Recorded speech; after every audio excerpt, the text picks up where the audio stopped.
అందరి చప్పట్లతోటి అన్నగారు మాట్లాడదాం. జై తెలంగాణ, జై తెలంగాణ, జై తెలంగాణ. Thank you.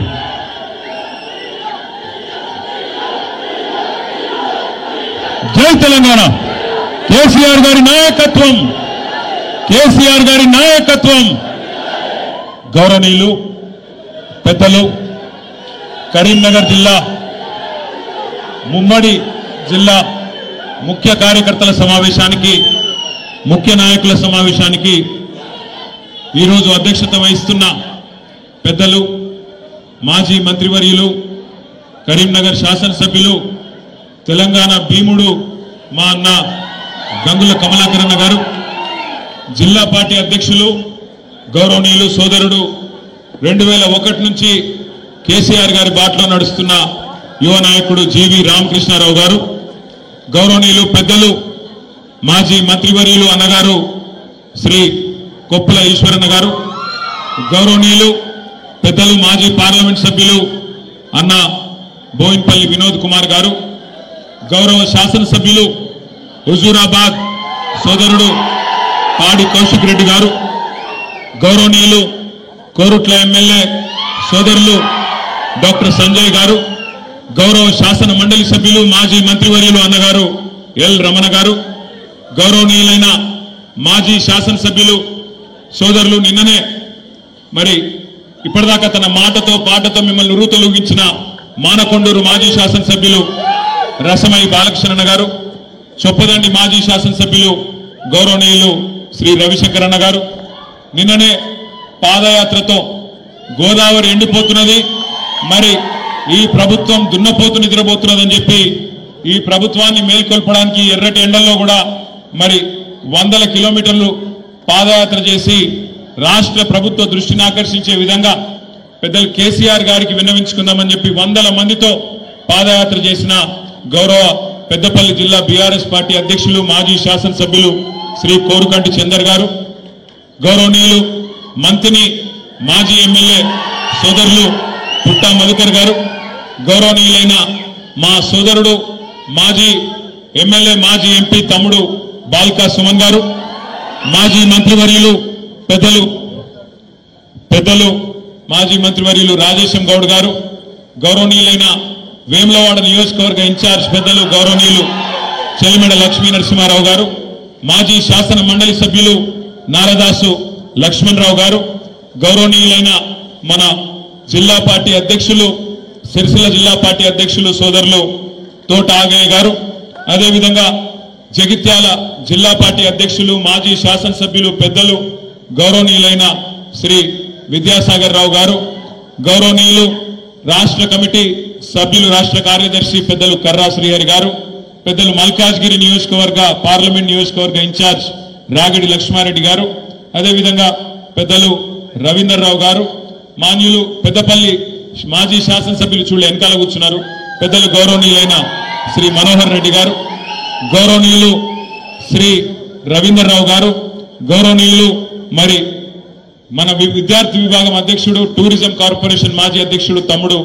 గెల్లు శ్రీనివాస్ యాదవ్ గారు, జగిత్యాల జిల్లా పరిషత్ మాజీ చైర్మన్ సోదరి శ్రీమతి దావా వసంత సురేష్ గారు, గౌరవనీయులు తమ్ముడు రాకేష్ గారు, కరీంనగర్ ఉమ్మడి జిల్లా పరిషత్ మాజీ అధ్యక్షురాలు సోదరి తుల ఉమా గారు, అదేవిధంగా గౌరవనీయులు భూపాలపల్లి జిల్లా పరిషత్ మాజీ అధ్యక్షురాలు సోదరి వర్షిణి గారు, రాజన్న సిరిసిల్ల జిల్లా పరిషత్ మాజీ అధ్యక్షురాలు సోదరి మన అరుణ రాఘవరెడ్డి గారు, కరీంనగర్ జిల్లా పరిషత్ మాజీ అధ్యక్షురాలు సోదరి విజయ గారు, కార్పొరేషన్ల అధ్యక్షులు మాజీ అధ్యక్షులు కోలేటి దామోదర్ గారు, ఇంకా వేదిక పైన ఉన్న మా సెస్ చైర్మన్ రామారావు గారు, ఇంకా కార్పొరేషన్ల మాజీ అధ్యక్షులు కూడా కొంతమంది ఉన్నారు. వారితో పాటు మరి ఈరోజు ఈ కార్యక్రమాన్ని కరీంనగర్ పట్టణంలో ఆర్గనైజ్ చేయడంలో కీలక పాత్ర పోషించిన పట్టణ పార్టీ అధ్యక్షుడు సోదరుడు హరిశంకర్ గారికి, ఇంకా అదేవిధంగా తమ్ముడు రవీందర్ రెడ్డి గారు, పొన్నం అనిల్ గౌడ్ గారు, ఇంకా వేదిక మీద ఉన్న పేరు పేరున గౌరవనీయులైన జిల్లా పరిషత్ సభ్యులు ఉన్నారు, జెడ్పీటీసీలు ఉన్నారు, మాజీ ఎంపీపీలు ఉన్నారు, మాజీ మున్సిపల్ చైర్మన్లు ఉన్నారు, కార్పొరేటర్లు ఉన్నారు, సీనియర్ నాయకులు ఉన్నారు, పేరు పేరున ఉద్యమకారులు అందరూ కూడా ఉన్నారు. పేరు పేరున మీ అందరికీ వేదిక ముందున్న మా ఎస్సీ కార్పొరేషన్ మాజీ అధ్యక్షులు మా అన్న బండా శ్రీనివాస్ గారికి, అదేవిధంగా వేదిక ముందున్న పులిబిడ్డలైన కరీంనగర్ అన్నదమ్ములకు, రాణి రుద్రమ్మకు, చిట్యాల ఐలమ్మకు వారసురాలైన మా ఆడబిడ్డలకు, పేరు పేరున పత్రికా మిత్రులకు. నేను కొంతమందికి ఇంటర్వ్యూలు ఇచ్చినా కొంతమందికి ఇంటర్వ్యూలు ఇయ్యలే. భాస్కర్ అన్న తిట్టుకుంటున్నాడు. భాస్కర్ అన్నతో పాటు మిగతా మిత్రులందరికీ, మీడియా మిత్రులందరికీ పేరు పేరున హుస్నాబాద్ మా సతీష్ అన్న ఒక చెప్తా లెక్క తీసుకున్నాం. ఎవరో ఎంతమంది వచ్చారో లెక్క తీసుకున్నాం. హుస్నాబాద్ మాజీ శాసనసభ్యులు నాతో పాటు కరీంనగర్ పొలిమేర దాకా వచ్చినారు. కానీ వారి దగ్గర బంధువు చనిపోవడం వల్ల సతీష్ బాబు గారు హైదరాబాద్ పోవలసి వచ్చింది. నేనే పొమ్మన్నా. కాబట్టి సతీష్ బాబు గారికి, అదేవిధంగా మరి ఈరోజు ఈ కార్యక్రమానికి విచ్చేసిన మీ అందరికీ నేను ఒక్కసారి అటెండెన్స్ తీసుకుందాం. అంటే ఇది నికార్స్గా చేయండి, మళ్ళీ ఆగమాగం చేయకూరి. ఒక్కసారి కరీంనగర్ వాళ్ళు శైలి అవ్వరు. కరీంనగర్ అసెంబ్లీ నియోజకవర్గం, కరీంనగర్ అసెంబ్లీ ఎక్కువగా నడతలేరు. హాల్ ఎంతమంది ఉన్నారో బయట 2 మంది ఉన్నారో చెప్తున్నాడు గంగల కమలాకర్ అన్న. రైట్, కరీంనగర్ వాళ్ళు చేయించూరి. ఒక్కసారి మానకొండరోళ్ళు రైట్. హుస్నాబాద్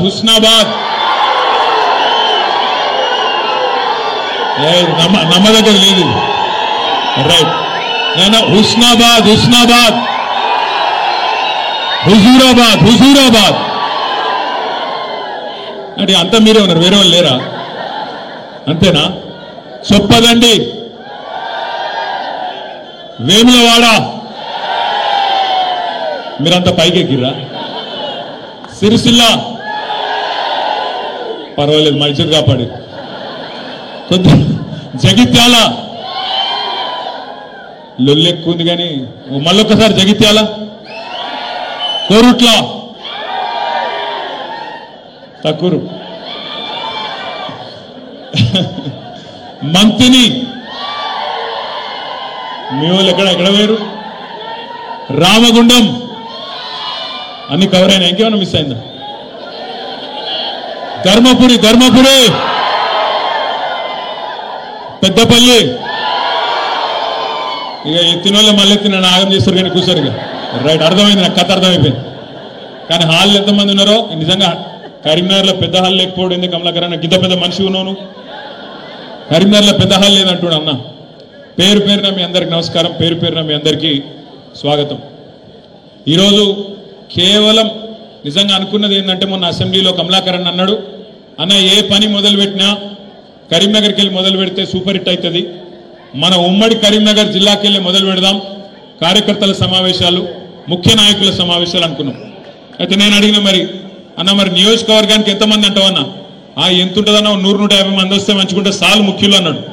నిజంగా పిలిచింది 100-150, 200 మందినే. కానీ ఇవాళ ఇక్కడ హాల్కి వస్తే దగ్గర వేలాది మంది దాటుకొని లోపలికి వచ్చే పరిస్థితి వచ్చిందంటే మరి మన పార్టీ ఎంత బలంగా ఉన్నదో ఉమ్మడి కరీంనగర్ జిల్లాలో దాన్ని బట్టే చెప్పొచ్చు. ముందుగా మరి మీ అందరికీ తెలుసు, నేను ప్రత్యేకంగా చెప్పాల్సిన అవసరం లేదు. పెద్దలు కేసీఆర్ గారికి కరీంనగర్ అంటే సెంటిమెంట్.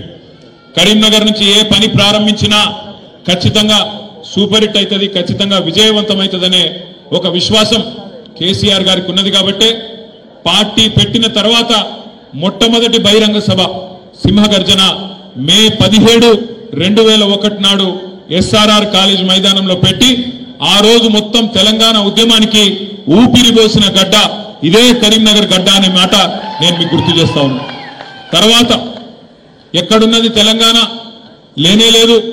రాజశేఖర్ రెడ్డి గారి ప్రభుత్వం వచ్చిన తర్వాత ఆయన సంక్షేమ బాటలో తెలంగాణ వాదం కొట్టుకపోయింది అని చెప్పి ఆనాటి అప్పటి పిసిసి అధ్యక్షుడు పిచ్చి ప్రేలాపనలు చేస్తే దానికి స్పందిస్తూ కేసీఆర్ గారు తన కరీంనగర్ పార్లమెంట్ సభ్యత్వానికి రాజీనామా చేసి మీ దగ్గరికి వస్తే మీ బిడ్డను 2 లక్షల ఓట్లతో గెలిపించి మొత్తం దేశానికి కరీంనగర్ దమ్మేందో, తెలంగాణ దమ్మేందో చూపెట్టిన గడ్డ కరీంనగర్. అదే విధంగా సందర్భం ఏదైనా పరీక్ష ఏదైనా అన్యాయం ఎప్పుడు జరిగినా ఎలాంటి అణిచివేత జరిగినా ఎలాంటి వివక్ష మన పట్ల ఉన్న ప్రతి సందర్భంలో తిరుగుబాటు జెండాను ఎగురవేసి అగ్రభాగాన నిలబడ్డ గడ్డ, పోరాటాల పురిటి గడ్డ కరీంనగర్. కాబట్టి ఇక్కడికి వచ్చి నేను మీకు ఎక్కువ తక్కువ చెప్తే తాతకు దగ్గులు నేర్పినట్టు అవుతుంది. ఎక్కువ చెప్ప కానీ కొన్ని విషయాలు మాత్రం మనం గుర్తు చేసుకోవాలి. ఇవాళ ఒక ఉత్కృష్టమైన సందర్భం.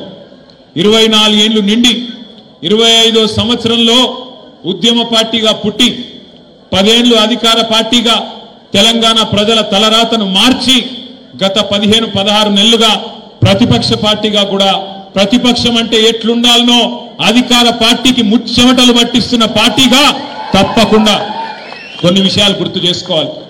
మన పార్టీ నిజంగా ఒక ప్రత్యేకమైన పార్టీ. ఎందుకంటారా, ఈ దేశంలో ఎన్నో రాజకీయ పార్టీలు పుట్టినాయి, ఎన్నో మాయమైపోయినాయి. కానీ మన పార్టీ పుట్టుకనే ప్రత్యేకం. మన పార్టీ పుట్టింది ఒకే ఒక్క లక్ష్యంతో. ఆనాడు తెలంగాణ రాష్ట్ర ఆవిర్భావం, తెలంగాణ రాష్ట్ర ఏర్పాటు లక్ష్యంగా 25 ఏళ్ల కిందట పెద్దలు కేసీఆర్ గారి నాయకత్వంలో జయశంకర్ గారు లాంటి ఎంతో మంది మహానుభావుల ఆశీర్వాదంతో ఆనాడు పురుడు పోసుకున్నది 2001 ఏప్రిల్ మాసంలో టిఆర్ఎస్ పార్టీ. ఒకే ఒక్క లక్ష్యం.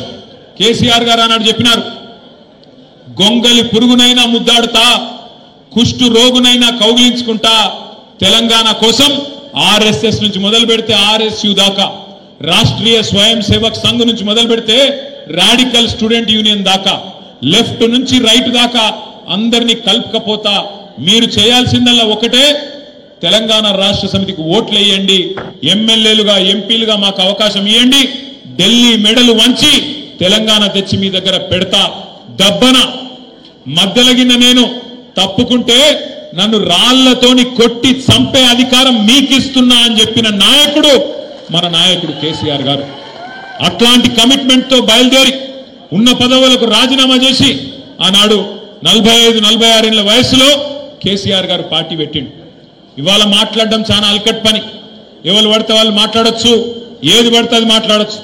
భూమికి జానడు ఉన్నోడు కూడా ఎగిరెగిరి పడుతున్నాడు. ఇవాళ నేను ఇవ్వలే వాళ్ళే, మళ్ళా మీరు నేను పేర్లు చెప్పకూరు. భూమికి జాననున్నోడు, 3 ఫీట్లు ఉన్నోడు కేసీఆర్ ఏం చేసిండు, కేసీఆర్ ఎవరు అని మాట్లాడేటోళ్ళు కూడా ఉన్నారు. ఇవాళ ఆ రోజు తెలంగాణ కనీసం ఎట్లుంటుందో తెలియదు, ఆకారం ఏందో తెలియదు, ఇక్కడ ఏముందో తెలియదు, యాడ ఏ నది ఉందో తెలియదు, అట్లాంటి వాళ్ళు కూడా ఇవాళ మాట్లాడుతూ ఉన్నారు, ఎగిరెగిరి పడుతున్నారు. అప్పుడప్పుడు కాలం మనది కాదైనప్పుడు, కాలం మనది కానప్పుడు వానపాములు కూడా నాగుపాములు లెక్క బుసగొడుతుంటే చూడాలి. అప్పుడప్పుడు గ్రామ సింహాలు కూడా సింహాల లెక్క గర్జిస్తుంటే మన కర్మ చూడాలి. గ్రామసింహం అంటే ఎరికేనా మీకు? ఏంటిది? మీరు కరెక్ట్ గా డిసైడ్ చేసుకోరు భయ్. కుక్కనా నక్కనా ఏదో డిసైడ్ చేసుకోరు మీరు. మొన్న అసెంబ్లీలోనేమో మీరు హరీష్ అన్న నక్క కథ చెప్పి విన్నారా? ఇన్లే. నేను చెప్తా ఇక మళ్ళీ ఒక్కసారి ఆ కథ విన్నారా? నేను ఒక్కసారి చెప్తాను, విననోళ్ళ కోసం చెప్తాను. వెనకటికి ఒక నక్కుండేనట, ముసలి నక్క. ముక్కుకుంటా మూలుక్కుంటా అటు ఇటు తిరుగుతుండట. యాడేమన్నా తిండి దొరుకుతుందా, యాడేమన్నా కొద్దిగా పీక్క తిందామా అని చెప్పి అక్కడిక్కడ ఇక్కడక్కడ చక్కర్లు కొట్టుకుంటూ తిరుగుతుండేనట. అయితే ఒక రోజు ఏమైంది, ఆ నక్క అటు మా సిరిసిల్ల పొంటికెళ్ళి నడుచుకుంటూ పోతుందట. పొంగ పొంగ మా దగ్గర బాగా, మా గూడూరు ప్రవీణ్ అని ఇక్కడనే ఉన్నాడు, ఎక్కడనో ఇగో అక్కడ మా దగ్గర పద్మశాలి సోదరులు బాగుంటారు. మా వాళ్ళు ఏం చేస్తారంటే ముందు బట్ట నేస్తారు, ఆ తర్వాత డైయింగ్ చేస్తారు. అటెనక దాన్ని మళ్ళీ ఎండబెట్టి మొత్తం మంచిగా సాఫ్ సఫాయి చేసి ఆఖరికి మొత్తానికి మార్కెట్లో అమ్ముతారు. అయితే ఒక దగ్గర మొత్తం డైయింగ్ చేసేటప్పుడు ఒక పెద్ద బాండీలా నీలం రంగు పోసిపెట్టారట. ఆయనకి నక్క పోకుండా జారెన్ల పడ్డది. పడి లేచి చూసుకునే వరకు మొత్తం నీలం రంగు అంటింది. ఆడికెళ్ళి ఉరికింది. అట్లా జంగల్ పంట పోయింది. పోయే వరకు జంగల్లో ఉన్న మిగతా జంతువులన్నీ పరిశాన్ అయినాయట. ఇదేమో కొత్తగా ఉంది, ఏదో నీలం రంగు విచిత్రంగా ఉందని చెప్పి భయపడడం మొదలుపెట్టినాయంట. నక్క కూడా అబ్బాయి ఇదేదో మంచిగా ఉన్నదని చెప్పి నక్క కూడా చెప్పిందట వాడికి, నన్ను దేవుడు పంపిండు, పైకెళ్ళి పంపిండు, ప్రత్యేకంగా పంపిండు, అందుకే నేను ఇట్లున్నా, మీకు ఏం కావాలంటే అది నేను చేస్తా, మీరు అందరూ కూడా రేపటి నుంచి నా నాయకత్వాన్ని ఆమోదించండి, నన్ను రాజును చేయండి అన్నారట. అంటే వీళ్ళందరూ కూడా కరెక్టే, పాపం దేవుడు పంపిండు కదా అని చెప్పి ఆ నక్కను తీసుకుపోయి సింహాసనం మీద కూర్చోబెట్టిరు. ఇక నక్క సంవత్సరం అయిపోయింది, 15 నెలలు అయిపోయింది, రోజు మొరుగుడు ఒర్రుడు రోజు ఒకటే. ఆఖరికి 15 నెలలు అయినాక ఒకరోజు వానకాలం వచ్చింది. ఆ నక్క టైం బాగలేక బయటికి పోయింది. ఆయన వాన షురువైంది. రాళ్ల వాన కొట్టింది. సంపుడు చంపే వరకు రాళ్ల వాన ఏమవుతుంది? వానలో రంగంతా పోయింది. రంగంతా పోయి ఆయన నక్క చూసుకోలేదు. తిరిగి మళ్ళీ వాపసు వచ్చింది. అందరు చూసిరు. రంగు పోయింది. నక్క నిజ రూపం బయటపడ్డది. ఇక తర్వాత ఏమవుతుంది? ఈపు చింతపండు అయింది. తర్వాత ఉరికిచ్చి ఉరికిచ్చి ఉరికిచ్చి ఉరికిచ్చి ఊరవతలకి చంపారు. నేను ఎవరి గురించి చెప్తున్నా ఏమైనా అర్థమైందా? నేను ఒకరి గురించి చెప్పాలి, ఇద్దరి గురించి చెప్పిన. కాంగ్రెస్ బీజేపీ రెండు దొందే. వీళ్ళేదో మంచోళ్ళు, ఆలేదో లంగలు కాదు, ఇద్దరు లంగలే. మోడీ గారు ఏం చెప్పిన 2014లో, भाइयों बहनों आप सभी लोग मित्रों आप सभी लोग मुझे वोट दो, मैं जन धन खाता खुलवाऊंगा, आप सबको 15 लाख धन डाल दूंगा. पढ़े 15 लाख 15 लाख పడలే కానీ మనకం ఎందుకో కానీ మరి బీజేపీకి ఓట్లు అయితే బాగానే గుద్దుతున్నారు. కరీంనగర్లో 15 లాఖ్ లేదు, 15 రూపాయలు కూడా లేదు. వచ్చింది లేదు, చేసింది లేదు. సంవత్సరానికి 2 కోట్ల ఉద్యోగాలు ఇస్తా అన్నాడు. మరి 11 సంవత్సరాలలో 22 కోట్ల ఉద్యోగాలు ఇవ్వాలి. వచ్చినాయా ఉద్యోగాలు? రాలే. అక్కడ ఆ మోసం, ఇక్కడ 6 గ్యారంటీలు, 420 హామీలు, 420 మాటలు, ఇక్కడ ఈ మోసం. అందుకే నేను చెప్పిన నక్క కథ ఒక కాంగ్రెస్ గురించో రేవంత్ రెడ్డి గురించో కాదు, ఇద్దరి గురించి. కాంగ్రెస్ బీజేపీ ఇద్దరు మోసగాళ్ళే. ఈ మోసం నిన్నీయాల చాలైంది కూడా కాదు. భారతీయ జనతా పార్టీ 1998లోనే ఆంధ్రప్రదేశ్ రాష్ట్రంలో ఆనాడు కాకినాడలో ఒక తీర్మానం పెట్టింది వాళ్ళ రాష్ట్ర కమిటీలో. ఒక్క ఓటు వేయండి బీజేపీకి, 2 రాష్ట్రాలు ఇస్తాం, ఒక ఓటు 2 రాష్ట్రాలు అని చెప్పి 1998లోనే కాకినాడలో తీర్మానం చేసింది. మరి ఇచ్చిండ్రా తెలంగాణ 98 తర్వాత? ఇచ్చిర్రా అయింది? ఇయ్యలే. కాకినాడ తీర్మానం కాకెత్తుకపోయింది. బీజేపీ ఆ రోజు మోసం చేసింది. ఇక కాంగ్రెస్ మోసం అయితే చెప్పే అవసరమే లేదు. మొదటి నుంచి మోసం చేసుకుంటూ వచ్చిన పార్టీ తెలంగాణకు కాంగ్రెస్ పార్టీ. మనందరం గుర్తుపెట్టుకోవాల్సింది ఒకటి, ఇవాళ మనం ఉన్న ఒక ప్రత్యేకమైన పరిస్థితుల్లో 24 ఏళ్ల నుండి 25వ సంవత్సరంలో అడుగు పెడుతున్న ఈ సందర్భంలో రాష్ట్రంలో ఏ మూలకి పోయినా, ఏ ఊరికి పోయినా, ఏ గల్లికి పోయినా, ఏ మనిషిని ఇట్లా కదిపినా ఒక్కటే మాట వినబడుతున్నది. పోయి ఒక రైతును అడగండి, ఏ ఊళ్ళోనైనా సరే, అది మా గంభీరావుపేట మండలం నర్మాల కావచ్చు, లేదా ఇక్కడ ఎల్కతుర్తి దాకా కావచ్చు, లేదా అక్కడ పోతే మంతినిలో కాటారం దాకా కావచ్చు, ఇంకొకడ కావచ్చు, ఎక్కడ పోయి ఏ రైతును ఒక్కసారి ఇట్లా ఒక్క మాట మాట్లాడిచ్చినా గుడ్లకి వెళ్ళి నీళ్ళు వస్తున్నాయి. బాధ మామూలు బాధ వ్యక్తం చేస్తలేరు. ఏం చెప్తున్నారు? కేసీఆర్ ఉన్నప్పుడే బాగుండే అన్నా, కేసీఆర్ ఉన్నప్పుడే మంచిగుండే, అన్యాయం అయిపోయింది, బతుకు ఆగమైపోయిందని చెప్పి మాట్లాడుతున్నారు. నేను చెప్పేది కరెక్టేనా కాదా? ఒక్క రైతు కాదు, ఎక్కడికక్కడ రాష్ట్ర వ్యాప్తంగా పంటలు ఎండిపోతుంటే, రైతు బంధు పడక బాధ అవుతుంటే, రుణమాఫీ కాక బ్యాంకుల చుట్టూ చెప్పులు అరిగేటట్టు తిరుగుతుంటే రైతులకు ఇవాళ ఎవరు గుర్తొస్తున్నారు? ఎవరు గుర్తొస్తున్నారు? కేసీఆర్ గుర్తొస్తున్నాడు. కేసీఆర్ గారు కూడా చెప్పిండు, కాంగ్రెస్ కు ఓటేస్తే రైతు బంధుకు రామ్ అవుతుందని చెప్పిండా లేదా? మరి అయిందా లేదా? 10,000 ఇస్తుండు కేసీఆర్ బిచ్చమేసినట్టు. మేము 15,000 ఇస్తాం, మేము ఇందిరమ్మ రాజ్యం తెస్తాం. మనోళ్ళు మర్చిపోయింది ఇందిరమ్మ రాజ్యం అంటే ఏందో. ఇందిరమ్మ రాజ్యం అంటే ఏంటిది? ఎమర్జెన్సీ రాజ్యం, పోలీసుల రాజ్యం, అణిచివేత రాజ్యం. సోషల్ మీడియాలో ఒక పోస్ట్ పెడితే పోలీసుడు ఫోన్ చేస్తాడు, వాడిని దొంగలు వాడు ఇడిచిపెట్టిండు పోలీసుడు. బీఆర్ఎస్ వాళ్ళు ఎంబడవాడే నేర్చుకున్నాడు. పోస్ట్ పెట్టగానే ఫోన్. నేను ఒక్కటే మాటిస్తున్నా మీకు, నేను కేసీఆర్ గారు అంత మంచోని కాదు. మళ్ళా మన టైం వస్తుంది, మళ్ళా బరాబర్ మన టైం వస్తుంది. వచ్చినాక పేర్లు రాసి పెట్టుండ్రి, ఒక్కొక్కరిని ఏమేం చేయాలో అని చేద్దాం. వదిలిపెట్టే సమస్య లేదు. దబ్బన కొంతమంది అనుకుంటారు, మేము రిటైర్ అవుతాం, ఇంటికి పోతాం, మమ్మల్ని ఏం బిక్తారు అనుకుంటున్నాము. రిటైర్ అయి వేరే దేశానికి పోయినా రప్పించి తప్పకుండా అన్ని లెక్కలు సెటిల్ చేస్తాం, హిసాబ్ కితాబ్ మొత్తం చూస్తాం. గట్ల ఊకునే బాబత్ కాదు. ఇదివరకున్న కథ వేరు, ఇప్పుడున్న కథ వేరు. కానీ ఒకటి మాత్రం వాస్తవం, ఇలా ప్రజలకు ఏ కష్టం వచ్చినా, ఎక్కడ ఏ ఇబ్బంది వచ్చినా గుర్తొస్తున్నది మన నాయకుడు కేసీఆర్. మొన్న నేను చూసిన హైడ్రా పేరు మీద ఒక ఆడబిడ్డ పాపం చెప్పుల దుకాణం నడుపుతున్నది హైదరాబాద్లో నాచారంలో. ఆమె దుకాణాన్ని హైడ్రా వాడు వచ్చి ఆ బుల్డోజర్ అదేదో హిటాచి పెట్టి కొట్టేస్తున్నాడు. అది పెట్టి కొట్టేస్తుంటే ఆమె మొత్తుకుంటున్నది ఆడ నిలబడి, అన్నా కేసీఆర్ అన్నా ఎక్కడున్నావు రా అని ఆయన చూసిరా లేదా మీరు? అగో ఇలా రాష్ట్రంలో ఎవలకు ఏ కష్టం వచ్చినా ఆటో డ్రైవర్లు తమ ఆటోలు వెనుక రాసుకుంటున్నారు, అన్నా తప్పైపోయింది, అన్యాయం అయిపోయినాం, ఆగమైపోయినాం, కేసీఆర్ గారు ఎక్కడ ఉన్నావు అని ఆటో డ్రైవర్లు యాద్ చేసుకుంటాను, ఉద్యోగులు యాద్ చేసుకుంటాను.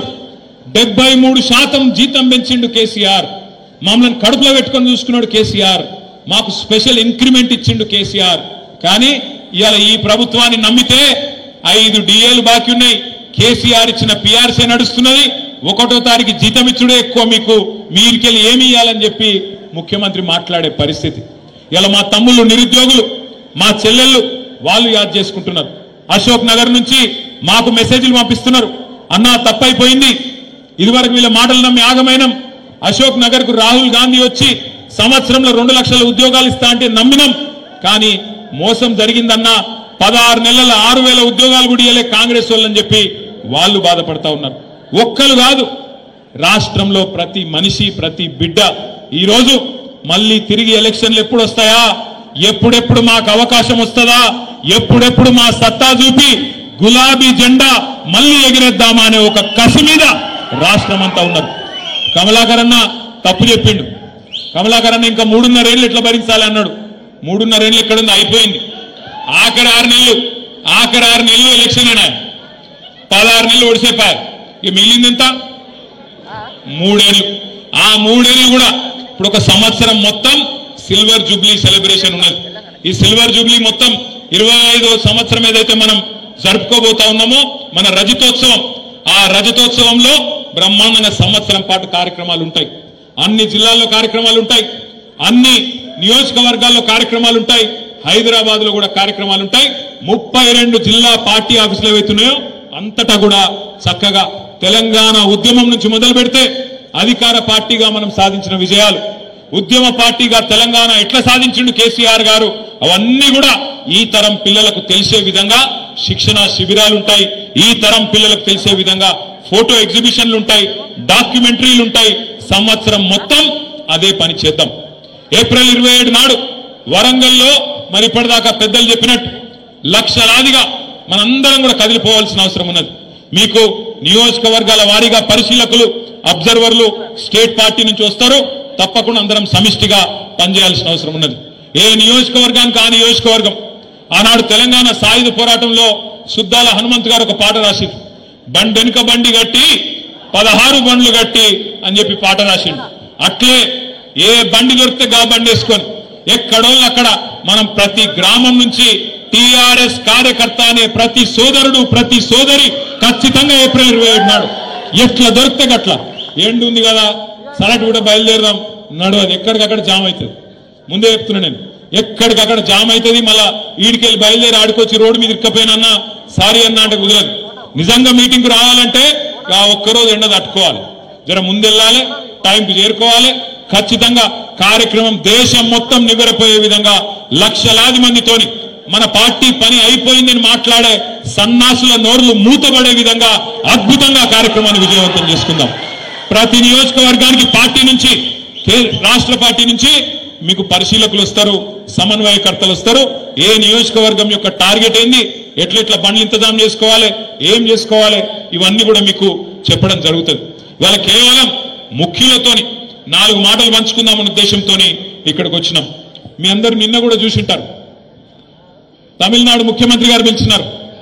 మరి దక్షిణ భారతదేశానికి అన్యాయం జరగబోతున్నది. ఈ కేంద్రంలో ఉన్న బీజేపీ ప్రభుత్వం యొక్క దుర్మార్గమైన సవతి తల్లి వైఖరితోని మన దక్షిణాది నష్టపోతున్నది. జనాభా నియంత్రణ పాటించిన పాపానికి 1971లో ఆ రోజు అప్పుడున్న కాంగ్రెస్ ప్రభుత్వం కేంద్రంలో వాళ్ళే చెప్పిండ్రు, హమ్ దో హమారే దో అనే నినాదం ఉండేది. చాలా మందికి తెలియదు చిన్నపిల్లలకు, కానీ ఆ రోజుల్లో హమ్ దో హమారే దో అంటే జనాభా బాగా పెరిగిపోతుంది, అరికట్టాలి, తగ్గియాలి, కుటుంబ నియంత్రణ ఆపరేషన్లు చేయాలని టార్గెట్లు పెట్టి ఊరూరికి క్యాంపులు పెట్టి దేశ జనాభాను కంట్రోల్ చేయాలని చెప్పి భారత ప్రభుత్వమే కుటుంబ నియంత్రణను ఆ రోజు ముందుకు తీసుకొచ్చింది. మరి కుటుంబ నియంత్రణ బాగా పాటించిన రాష్ట్రాలు మన ఉమ్మడి ఆంధ్రప్రదేశ్, ఇప్పుడున్న తెలంగాణ, ఇప్పుడున్న ఆంధ్రప్రదేశ్, తమిళనాడు, కేరళ, కర్ణాటక ఈ రాష్ట్రాలేమో పాటించినాయి. భారత ప్రభుత్వం చెప్పింది కదా, మంచి పనే కదా, దేశం జనాభా తగ్గితే దేశం ముంగటపడుతుందట, ముందుకు పోతుందట, అభివృద్ధి జరుగుతుందట, మనకిద్దరు పిల్లలే ఉంటే దేశానికి మంచిదట అని చెప్పి దేశభక్తులుగా భారత ప్రభుత్వం చెప్పిన మాటను పాటించింది దక్షిణ భారతదేశంలోని రాష్ట్రాలు. కేవలం దక్షిణ రాష్ట్రాలే కాకుండా ఇంకా కొన్ని ప్రగతిశీల రాష్ట్రాలు కూడా, ఒరిస్సా కావచ్చు, పంజాబ్ కావచ్చు, ఇంకా కొన్ని రాష్ట్రాలు కూడా, పశ్చిమ బెంగాల్ కావచ్చు, పాటించినాయి. ఏమైంది దానివల్ల మన రాష్ట్రాలలో జనాభా తగ్గుకుంటూ వచ్చింది. ఆంధ్రప్రదేశ్లో తగ్గింది, తమిళనాడులో తగ్గింది, కేరళ తగ్గింది, కర్ణాటక తగ్గింది, పశ్చిమ బెంగాల్ తగ్గింది. తగ్గిన తర్వాత మరి ఈరోజు కేంద్ర ప్రభుత్వం కొత్త పంచాయతీ పెడుతుంది. కేంద్ర ప్రభుత్వం ఏమంటున్నది, ఎక్కడెక్కడైతే జనాభా తగ్గిందో అక్కడక్కడ ఎంపీ సీట్లు తగ్గిస్తా అంటది. ఎక్కడెక్కడైతే ఎవడైతే నీ మాట వినకుండా పిల్లలు కనుకుండా వేయండో, ఎక్కడెక్కడైతే జనాభా పెరిగిందో, ఉత్తరప్రదేశ్లో, బీహార్లో, మధ్యప్రదేశ్లో, రాజస్థాన్లో వాళ్ళు జనం ఎక్కువ ఉన్నారు కాబట్టి ఎంపీ సీట్లు ఎక్కువ చేస్తా, మీరు తగ్గినరు కాబట్టి మీకు తక్కువ చేస్తా అని చెప్పి మోడీ గారు ఇలా మన మెడ మీద డీలిమిటేషన్ అనే కత్తి పెట్టబోతా ఉన్నాడు. అందుకే సమిష్టిగా కొట్లాడాలి. ఎందుకంటే వాళ్ళకి ఎరికే బీజేపీ వాళ్ళకు తెలంగాణలో వాళ్ళకి నూకలు చెల్లాయి. ఏదో ఒక ఎలక్షన్ గెలిచిర్రు మొన్న, అడిమారి గుడి దెబ్బల ఊరూరికి రేషన్ బియ్యం మంచి తలంబ్రాలని దానికి ఒక కథ పెట్టి, నేను చెప్పేది కరెక్టా కాదా? మీరేమైనా నిజంగా వచ్చినాయి అనుకుంటున్నాయి? అయోధ్యకి అయోధ్య లేదు, ఏం లేదు. అయోధ్యలోనే వీళ్ళ మోసం పసిగట్టిరు. అయోధ్య ఎక్కడైతే రాముల వారి గుడి కట్టినరో అక్కడి ప్రజలే వీళ్ళు మోసగాలని గుర్తించి అక్కడనే వీళ్ళని ఓడగొట్టి ఇంటికి పంపించారు బీజేపీ వాళ్ళను. కానీ వీళ్ళు తలంబ్రాలు తెచ్చి అందులో మనకు కూడా సెంటిమెంట్ పూసిరు, మనోళ్ళకు కూడా పూసిరు. నేను ఒక 2-3 సర్పంచులు మా వాళ్ళు అడిగిరు సిరిసిల్లలో, అన్నా మరి ఏం చేయాలి, ఏం చేసి సురేంద్రబాబు ఏం చేద్దామంటే మరి దేవుని కదా, సరే చెయ్యి కాంతి అని అంటే మరి ఎక్కడో అక్కడ ఊరేగింపులు తీసిరు మనోళ్ళే.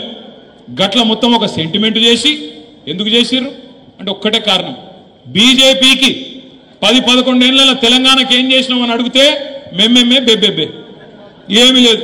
నువ్వు బండి సంజయ్ గట్టిగాడు, ఏం చేసినావా తెలంగాణకు మీ మోడీ ఏం చేసిండు, ఈ 11 ఏళ్లలో ఏం జరిగింది ఒక్క మాట్లాడు. ఏం తెలియదు. ఏం చెప్తాడు ఆయన?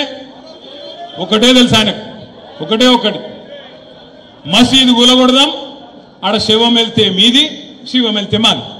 గదొకటే ఎరక, మనకు ఇంకోటి తెలియదు. ఇంకోటి ఏం చెప్తాడు, అన్నా ఇవాళ ఏం వారమే, రేపేం వారమే, ఎల్లుండేం వారమే, ఇది తప్ప ఓ బడి తెచ్చింది లేదు, పోని మా కమలాకరణ లెక్క ఒక గుడి కట్టింది లేదు. తిరుమల తిరుపతి దేవస్థానం అద్భుతంగా వెంకటేశ్వర స్వామి గుడి కూడా కరీంనగర్లో మళ్ళా కమలాకరణ ఊనుకుంటూనే అయింది తప్ప ఏ బీజేపీ ఏం చేయలేదు. గుడి కట్టినా, బడి కట్టినా, కరీంనగర్కు మెడికల్ కాలేజీ తెచ్చినా, కరీంనగర్ను స్మార్ట్ సిటీగా అద్భుతంగా అభివృద్ధి చేసిన ఉమ్మడి కరీంనగర్ జిల్లాకు కాళేశ్వరం నీళ్లు తీసుకొచ్చి టైలెండ్ గ్రామాలు హుజురాబాద్ కావచ్చు, హుస్నాబాద్ లో కావచ్చు, పెద్దపల్లిలో కావచ్చు, చొప్పదండిలో కావచ్చు, చివరి గ్రామాలకు నీళ్లు ఇచ్చిన, మరి అటు అప్పర్ మానేరు నుంచి కింద గోదావరి దాకా మంత్రి నియోజకవర్గంలో మానేరు నదిని ఒక సజీవ జలదృశ్యంగా మార్చిన, అదేవిధంగా రివర్స్ పంపింగ్ ద్వారా కోరుట్ల, జగిత్యాల నియోజకవర్గాలకు కూడా, చొప్పదండి నియోజకవర్గానికి కూడా ఆ ఎస్ఆర్ఎస్పి వరద కాలువను కూడా పూర్తి స్థాయిలో ఒక రిజర్వాయర్ గా మార్చిన ఆ ఘనత ఎవలది? కేసీఆర్. మొత్తం ఉమ్మడి కరీంనగర్ జిల్లాని సస్యశ్యామలం చేసి, జగిత్యాల జిల్లా చేసి, పెద్దపల్లి జిల్లా చేసి, రాజన్న సిరిసిల్ల జిల్లా చేసి, జిల్లాకు ఒక మెడికల్ కాలేజీ పెట్టి, జిల్లాకు ఒక నర్సింగ్ కాలేజీ పెట్టి, 280 ఉన్న గురుకుల పాఠశాలలను 1022 గురుకుల పాఠశాలలు చేసి, 1,00,000 మంది ఉండే విద్యార్థులను 6 లక్షల మంది గురుకుల విద్యార్థులకు ఒక్కొక్క విద్యార్థి మీద 1,20,000 రూపాయలు ఖర్చు పెట్టి పిల్లలకు గాని పెద్దలకు గాని అందరికీ అన్ని చేసిన నాయకుడు కేసీఆర్.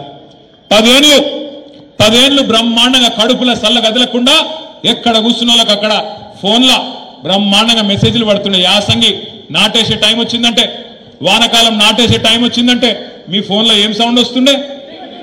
టింగు టింగు అంటుండేనా? ఇప్పుడు టింగు లేదు, బొంగు లేదు. ఉందా? వాడు కొత్తది కానీ పెట్టిండు టింగు టింగ్ అంటే కేసీఆర్, అది కొత్తది టకీ టకీ అట. టకీ లేదు, పికీ లేదు. యాడుంది టకీ టకీ? ఒక్క దగ్గర ఉంది టకీ టకీ, ఒక్క దగ్గర ఉంది. ఢిల్లీలో మాత్రం టకీ టకీ టకీ పడుతున్నాయి పైసలు. రాహుల్ గాంధీ ఖాతాలా, ప్రియాంక గాంధీ ఖాతాలా ఆడ మాత్రం పడుతున్నాయి. ఎందుకంటే అక్కడ పైసలు ఇవ్వకపోతే పదవి ఉంటుందా? ఊస్టింగే. కాబట్టి పైసలు అక్కడ పడుతున్నాయి, ఇక సంపుడు మాత్రం ఇక్కడ చంపుతా ఉన్నారు. వాస్తవం ఏంది అంటే ఇవాళ తెలంగాణ ప్రజలు ఏ ఊరికి పోయినా ఏ మనిషిని ఒక్కసారి ముట్టుకున్నా అన్నా ఇంకెన్ని రోజులు భరించాలనే, ఇది జల్ది కేసీఆర్ తెచ్చుకుంటే బాగుండదు కదే అనే మాట మాట్లాడుతున్నారు. కానీ ఒకటి మాత్రం వాస్తవం, ఒక ఓటుకు శిక్ష 5 ఏళ్ళు, ఒక తప్పు చేస్తే 5 ఏళ్ళు బాధపడే పరిస్థితి. ఏం చేయలేం. ప్రజాస్వామ్య దేశం. ఒక ఓటు 5 ఏళ్లకు మనకు శిక్ష వేస్తుంది. తప్పుడు పాలకులను ఎన్నుకుంటే, తప్పుడు వ్యక్తులను నమ్మితే, అరిచేతిలో వైకుంఠం చూసి మోసపోతే, 420 హామీలు వాటిని నమ్మి ఆగమైతే ఇలా ఈ పరిస్థితి వస్తుంది. మొన్న నాకు ఒక పెద్ద మనిషి కలిసిండు. నేను మనం ఓడిపోయిన కాడికెళ్ళి చాలా మంది పెద్దలతో మాట్లాడుతున్నాం. ఏం జరిగింది, ఎందుకు జరిగింది? ఎందుకంటే మంచిగా పనిచేసినాం, రైతును బాగా చూసుకున్నాం, పిల్లలకు ఉద్యోగాలు ఇచ్చుకున్నాం, ఉద్యోగులకు బ్రహ్మాండంగా జీతాలు పెంచుకున్నాం, మహిళలను అరుచుకున్నాం, మంచిగా అన్ని కుల వృత్తులను కాపాడుకున్నాం. ఏం జరిగిందన్న అని అడిగిన. అడిగితే ఆ అన్న ఒకటే చెప్పిండు, రామాయణం ఏంది అంటే ఒక పెద్ద మనిషి చెప్పిండట, కట్టే కొట్టే తెచ్చే. అట్లాగే నాకు కూడా ఈ పెద్ద మనిషి ఏం చెప్పిండంటే, అన్న చాలా కారణాలు ఉండొచ్చు కానీ 3 ముఖ్యమైన కారణాలు 3 పదాలలో చెప్తా అన్నాడు. ఏంటిదే అన్న? ఆయన ఏమన్నాడు ఎరికేనా? అన్న మీ మీద ఒక ప్రయోగం చేసిండ్రే, మీ పార్టీ మీద, అసూయ, ద్వేషం, ఆశ. అసూయ, ద్వేషం, ఆశ, ఈ 3 ప్రయోగం చేసిర్రు మీ మీద అన్నాడు. అంటే ఏంటిది అన్న?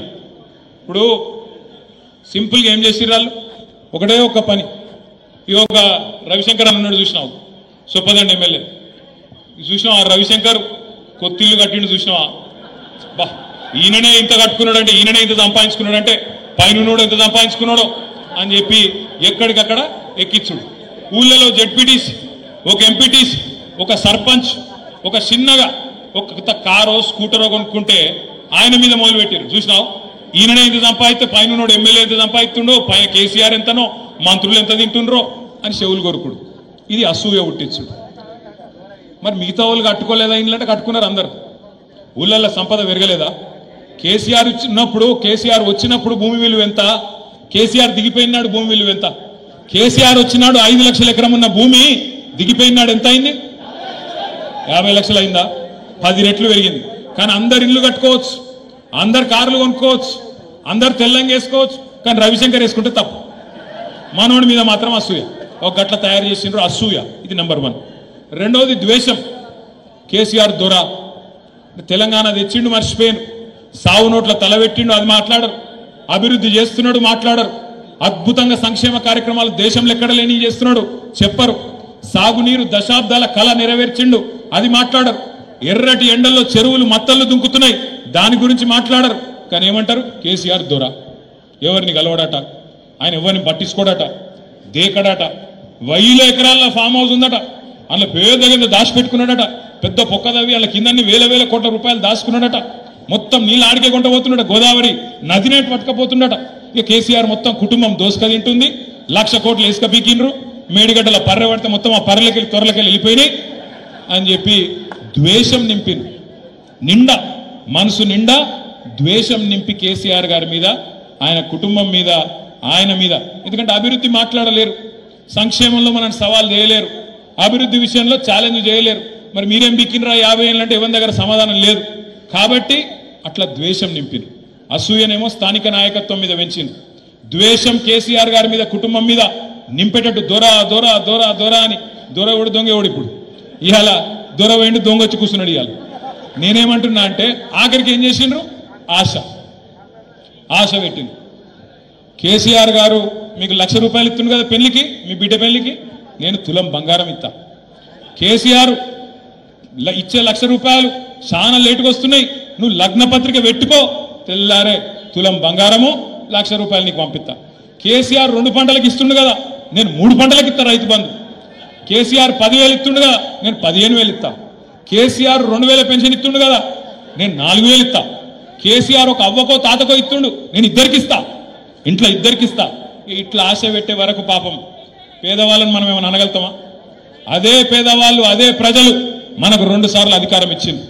3వసారి ఇవాళ ఈ దుర్మార్గమైన కాంగ్రెస్ పార్టీ చేతిలో మోసపోయినరు. ప్రజల తప్పు లేదు. ప్రజల తప్పు ఎంత మాత్రం కాదు, మనమే చక్కగా చెప్పుకోలే. మనం చేసిన పని చెప్పుకోలే.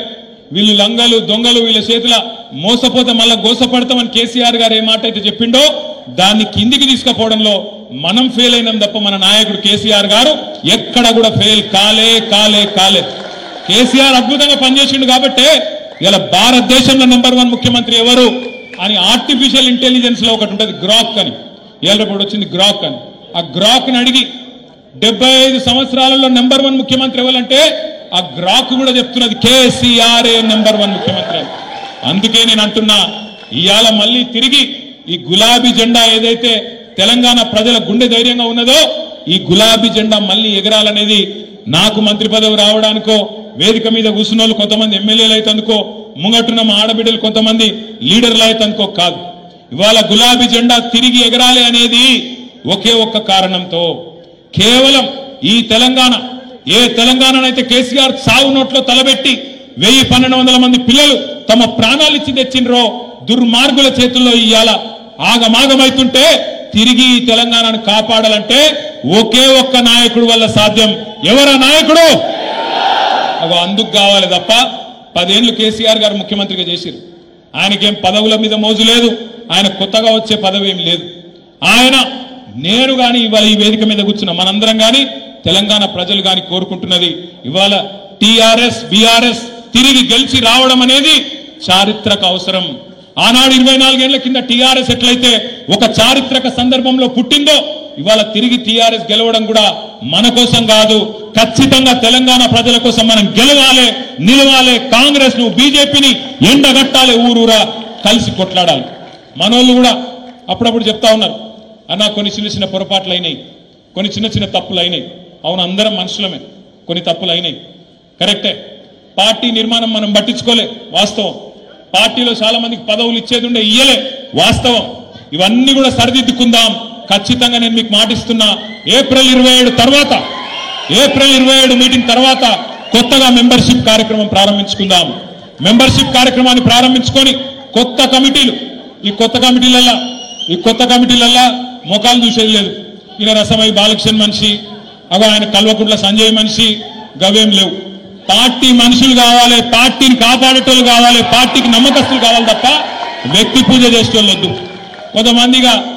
కొంతమంది ఎమ్మెల్యే గారు చుట్టూ తిరుగుతూ ఉంటారు, ప్రజల చుట్టూ తిరిగారు. ఒక అసంటోళ్ళు వద్దు. ప్రజలలో ఉండేటోళ్ళు అంటే అసంటోళ్ళు కూడా ఉండాలి. ఆయనతో పురాగా ఎమ్మెల్యేని ఒక్కరిని చేసి విడిచిపెట్టకూరి. అసంటోళ్ళు కూడా ఉండాలి, ఇసంటోళ్ళు కూడా ఉండాలి. కానీ ప్రజలలో ఉండేటోళ్ళు, ప్రజల కష్టంలో సుఖంలో ఉండేటోళ్ళు, వాళ్ళని నరుచుకునేటోళ్ళు, ప్రజలకు మన పార్టీ తరఫున గట్టిగా వాదన అనిపించేటోళ్ళు, వాళ్లకు పెద్దపీట వేద్దాం. కమిటీల నిర్మాణంలో కూడా పెద్దల అనుభవం అంతా కూడా తీసుకుందాం. ఎల్ రమణ గారు ఎప్పుడు చెప్తుంటారు నాకు, అన్న మనం ఒక సుశిక్షితులైన కార్యకర్తల బృందాన్ని తయారు చేసుకోవాలి, ఇంకా 3 ఏళ్లు టైం ఉంది. ఈ 3 ఏళ్లలో ట్రైనింగ్ క్యాంపులు పెట్టాలి. ఎక్కడికక్కడ మనోళ్లను ఎట్లా బీజేపీని కాంగ్రెస్ చీల్చి చెండాడాలి. నరేంద్ర మోడీ ఎట్లయితే తల్లిని చంపినరు, బిడ్డను బతికిచ్చిండ్రు అని చెప్పి విషపు మాటలు మాట్లాడిండో అవన్నీ చెప్పాలి. బీజేపీ మోసాన్ని కూడా ఎండగట్టాలి, కాంగ్రెస్ మోసాన్ని కూడా బయట పెట్టాలి అన్న రమణన్ ఎప్పుడు చెప్తా ఉంటాడు. ఒక్కొక్క వర్గానికి ఎట్లెట్లా అన్యాయం జరిగింది.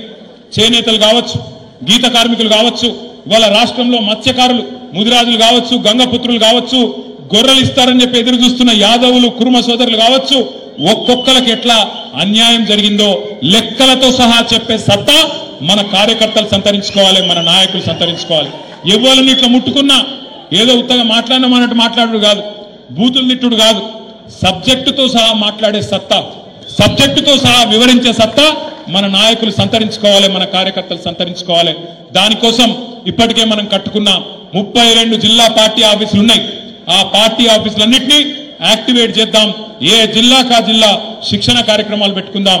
ఈ సంవత్సరం అంతా కూడా ఒకవైపు సంస్థాగత నిర్మాణం, మరొక వైపు సిల్వర్ జూబ్లీ వేడుకలు, మరొక వైపు ఒకవేళ రేవంత్ రెడ్డికి నా దబ్బన ధైర్యం తెచ్చుకొని, సోయి తెచ్చుకొని స్థానిక సంస్థల ఎలక్షన్లు పెట్టిండే అనుకో, జెడ్పీటీసీ, ఎంపీటీసీ, సర్పంచ్ ఎలక్షన్లు పెట్టిండనుకో, ఇప్పుడే కౌశిక్ రెడ్డి చెప్పిండు మీకు, నేను కూడా మీకు మాటిస్తున్నా, మీరందరు కష్టపడితేనే ఇక్కడ మేము కూర్చున్నాం. మీకోసం ఇప్పుడు మేము కష్టపడే టైం వచ్చింది. తప్పకుండా గల్లీ గల్లీ తిరుగుతాం, చెమట వడుపుతాం, గల్లీ గల్లీ తిరుగుతాం. మీ గెలుపులో మేమందరం కూడా మీకంటే ఎక్కువ కష్టపడతాం. ఇది నా మాట. అన్ని రకాలుగా మీకు అండగా ఉంటాం. మీరు గెలిచి వచ్చే విధంగా పనిచేస్తామని చెప్పి కూడా నేను మాటిస్తా ఉన్నా. చివరిగా చివరిగా నేను ముగించే ముందు మీ అందరితో ప్రార్థన ఒకటే, కరీంనగర్కి వచ్చి ఎక్కువ తక్కువ మాట్లాడితే నడవదు, ఎందుకంటే మీరు బాగా బాగా చైతన్యవంతులు, బాగా హుషారు, మీరు ఎక్కువ మాట్లాడగానే ఒకటే ఒక్క మాట చెప్పి నేను ముగిస్తా. ఎందుకో కానీ పోయినసారి కరీంనగర్లో మనం మెజారిటీ సీట్లు గెలవలేదు, 13లో 5 గెలిచినాం, 8 పోయినాయి. ఆ గెలిచిన 5లో ఒక ఆయన దొంగలలో వేయండు, జగిత్యాల ఆయన పోయినోడు వేయండు, మళ్ళా వాళ్ళ గురించి రంది లేదు.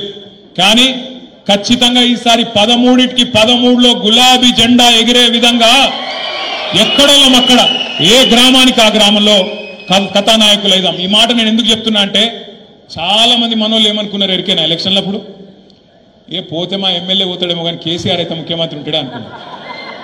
కరెక్టా కాదా? కరెక్టేనా? ఇప్పుడు సోయి వచ్చిందా? మీ ఎమ్మెల్యే వ్యక్తి కేసీఆర్ కూడా పోతుందని అర్థమైందా? గది కథ. మనకు పంచాయతీలు ఉంటే, మనకు తాకట్లుంటే టికెట్లు ఇయ్యక ముందు కొట్లాడుకోవాలి.